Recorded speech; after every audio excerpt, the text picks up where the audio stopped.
สติกันคณะกูก็กับปานเมื่อแล้วในมีเงินก่อจังยาคนแปดกินง่ายว่าง่ายสื่อคำก่อจังยาคำปลอมคำยัดไซจะไหนคะวะเมื่อแล้วในเมืองไทยเนี่ยเป็นดีลือหลังกันเต๊ะคาลองในจอมหลานคำหลายๆตีก็เลยยากคำปลอมคำยัดไซเจ้าไหนคะนะกำปานำในเตเป็นคำลายหัวใจเจ้าไหนคะและคำแตงเจ้าไหนก็ย่างยายัดไซก่อนค่ะอ้อพอตัวแต่ก็นั้นเฮ็ดคำออกมาในมันอับเตเอาเงินใส่ยาวกออำนั้นก็ท่องคำแรงเจ้าไหนใส่ดังในมันค่ะหนังคือน้ำหนักมันพอเดตานคำเต้ๆนั่นค่ะนะเนาะก็นั้นแลตั้งก้นซื้อก้นขายมันก็ตัวออกหยาบค่ะว่าตั้งในมัน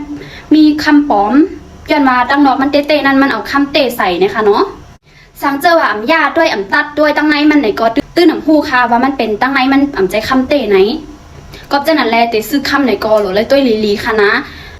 กับปานมาแล้วในอยู่หยาบนะคะมีเงินก็ย่ามิจฉาชีพแปดแลนเอาก็ง่ายนะคะส่วนป้อซื้อคำก็จังย่าคำปลอมคำยัดไซจะไหนลีโกนะคะนะพังสติค่ะนะกูก็